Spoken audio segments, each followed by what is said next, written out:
Okay. Good morning, Daily Tanya for Monday, the 27th of Av. So we ended off with a bit of a question. So we started off this Igeris Ches, epistle number 8, holy letter number 8 of the Alter Rebbe. We see a term used in prayer and in Tanakh that you sow charity, like seeds. You sow seeds, you sow charity.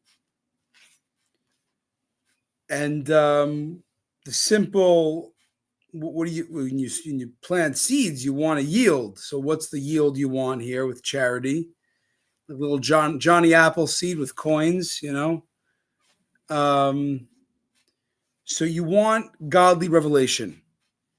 I mean that's the yield. You give charity. We see in the Gemara, Rabbi Elazar would before he'd pray, he would look for a poor person, Rabbi Elazar, to give charity, because it says, I will behold your face through charity. What's prayer? You want a revelation of Hashem. So a booster, a shortcut is you give charity. That's kind of like you're sowing the seed. What do you get? A nice yield of godly revelation.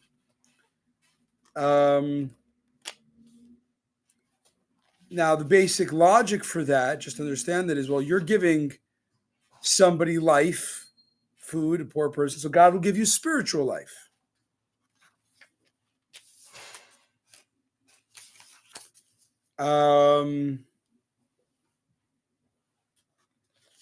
That's kind of what we're talking. And then, that was 2 days ago. Yesterday, we asked the basic question, which is,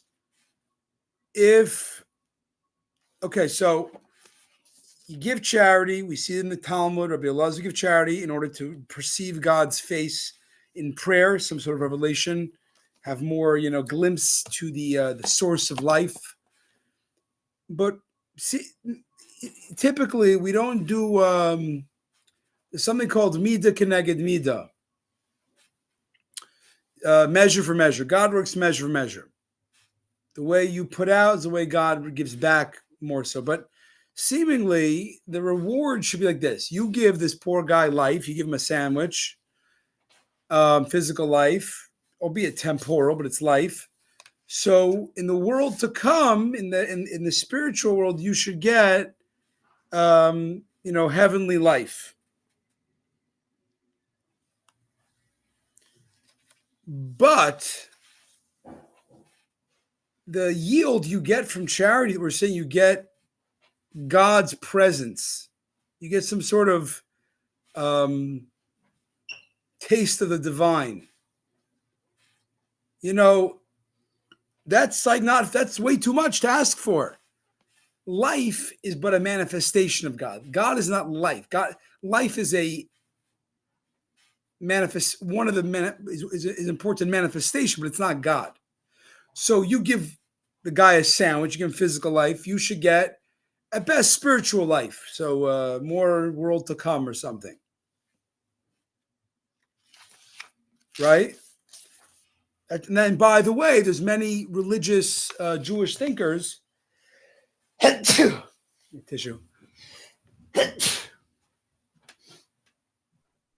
Gesund. You want, like,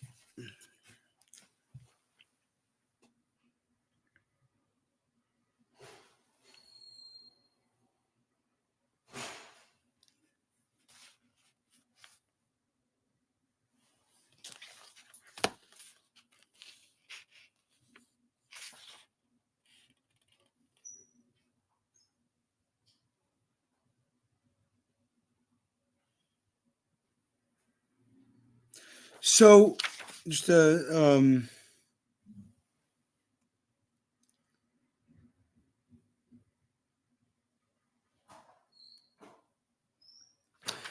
we know a famous mission. This is yesterday. I'm just building up the question. Again, Chassidus takes everything very seriously. You can't just get by with generalities, general, answers. The equation, the Talmud says, you give charity, you get to see God in prayer, whatever that means. Okay. meaning in a body in this world, you get a glimpse of Hashem's presence. The simple meaning of that is you're kind, you get back God's kindness in the way of not just grace, but in godly revelation. Okay, now, typically, that would mean, though, if you're giving life, you should get life. Give life, get life. What do you mean? But you give physical life to a poor person, get spiritual life back. Spiritual life is more what we call the world to come, where you bask in the rays of God. But to say that you're going to give charity and see God in this world, that's something beyond life. That's getting to see the author. That's not life. That's seeing the author of life. That's a way better return on investment than you gave. Even though you were kind to the poor person and you gave him, life, you're not getting life. You're getting the author himself. You're getting the essence of God. Why do you deserve that? Get the question? It's like you want to say life begets life. Okay, but this is not life. You're getting a revelation of God that is not just life. That is that's I think that's beyond life.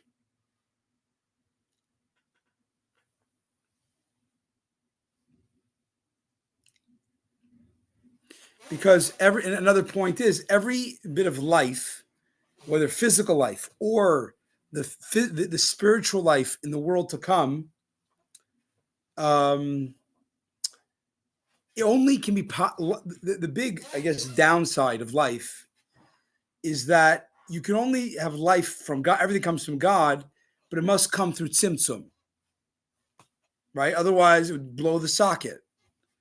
The whole existence of a physical being, even a spiritual being like a soul or an angel, can only get life via a constrictive flow. We call tzimtzum. Okay, but that's good enough for me. I like life, and I like lots of life. So give me, I'll give life, and I'll get life. I'll get spiritual life, physical life. But to say God's going to reveal himself to you, that's like beyond this constrictive flow. That's like the author saying, hey, that's way more than anything you did. You didn't give. Anyways, you get the question? Can we carry on? Okay. Why are you getting more than you invested? You're not just getting life back, you're getting the author of life back. You're getting a revelation of the essence of God's infinity. That's beyond life. Life is some sort of finitude, some sort of parameters. You're getting beyond that just from giving a little bit of charity. So to answer that is today's Tanya and Monday. The above concept, however, can be understood by the analogy of sowing seeds of grain or planting kernels.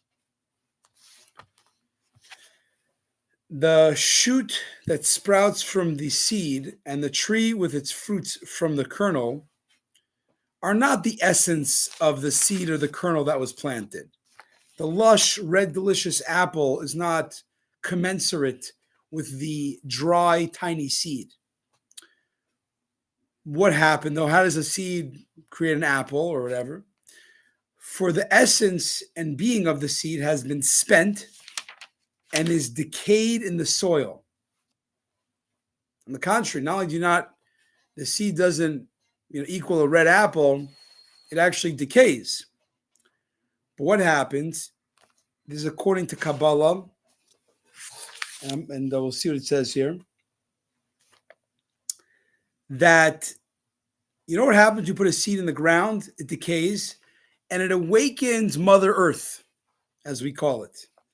It awakens the vegetative property, the power of growth latent in the soil that results in the ultimate seed or the kernel to bring the growth of the shoot or the tree and its fruit. It is the earth's power of growth, the earth's vegetative growth power. By itself, it does not manifest its power outwardly. For potential to the actual, the earth can make any type of growth, but it doesn't do it by itself until there's a seed or a kernel that decays in the soil, and whose whole power has been consumed by the vegetative property in the soil.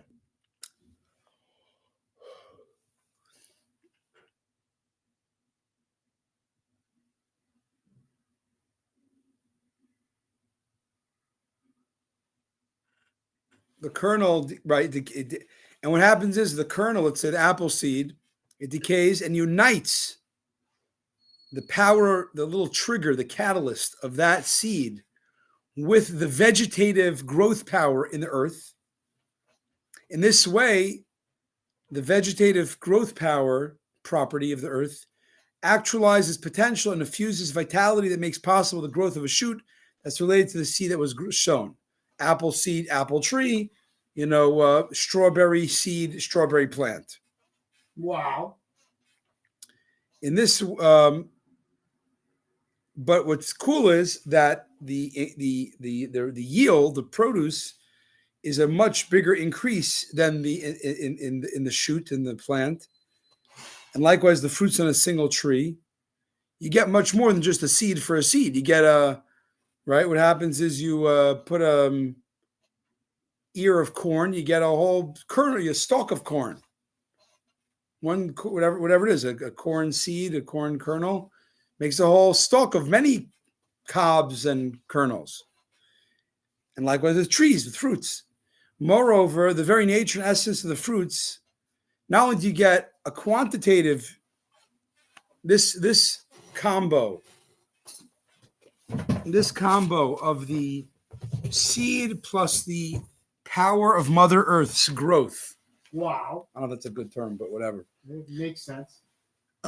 Together, that causes Growth. a quantitative, much more growth, and a qualitative, better growth, because the bland seed didn't taste, the kernel, the dry Like kernel of corn did not taste like the luscious corn on the cob, or the seed, the dry seed of the apple doesn't make a beautiful, moist, rich, textured apple. And year after year after year. And it doesn't talk about that, but it's a good point. And if it's a perennial, it happens continuously. An apple tree. The same is true of the produce of the earth, which grows from seeds, just like kernels, such as cucumbers and like. So we're talking now about grain and fruits, also vegetables. You get a lot more quantity and quality from one seed. All this is so because the stem and root of the vitality of the fruits issues from the soil's vegetative property. It's not from the seed, it's from the earth, which includes the vitality of all fruits and cause them to grow, because earth has the potential to grow any, vegetable or fruit. Whoa.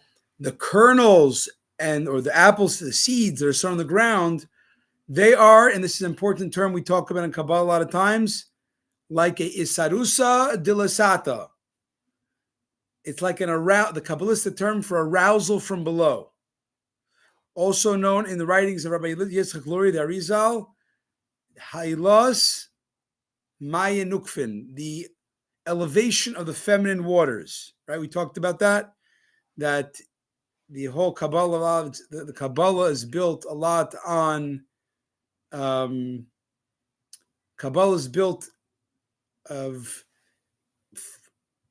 giver and receiver. Creation is a mixture of giver receiver, even in right. Mm-hmm. A child is through the giver, the male, and the receiver, the woman, who together have a child. So that's a very important cosmic secret, but the terminology, just you should know, is about higher waters and the lower waters, which is really a midrash about the second day of creation, when God split the waters down here and the waters above. Right? Originally, there's just water everywhere. And then God said, okay, we're going to make atmospheric waters and be spiritual heaven waters. And then we're going to have the sky, and we're going to have lower waters like the sea and the oceans. Wow. And the lower waters represent, in many ways, this is the same idea of the moon and the sun, that the moon is the receiver and the sun is the bestower of the light. You have to have, in a sense, the receiver has an inherent disadvantage. It's lower in the sense it's a step two. Once there's a giver, then the receiver can get. So that's why the lower waters represent the receiver. The lower realm in general, we are dependent upon flow from above, from God. So we're like the feminine and God is like the masculine. Mm-hmm. But the main point is that you should know that despite that the masculine represents the giver and the feminine represents the receiver, which seemingly puts the feminine at a initial disadvantage because the receiver can't, right? If there's no money in the bank account of the rich man, he can't give it to or if he does, or he's stingy, it's not going to come to the poor man, the receiver. However, we know that the receiver has a lot of power, that when the receiver takes a step close and tries to get close to the giver, Mm-hmm. you know what happens? Mm-hmm. It can arouse the giver to give a lot. The way the receiver shows up, actually, so I don't want to get into that so much. Let's just do the background. In this regard, the earth represents the giver because that's where the real power to make to produce trees and plants and grain comes from. It's the power of Mother Earth. Wow. However, we need to, and we want to receive all that flow from Mother Earth, so to speak. So we can't do that. We can't grow anything without Earth, but we can make a catalyst. We can make a spark plug, and that is planting the seed. That small step of initiating the process brings a lot of flow down the earth. So the apple seed brings is the catalyst. It's the feminine waters. It's the receiver, reaching out, which causes a reciprocal flow.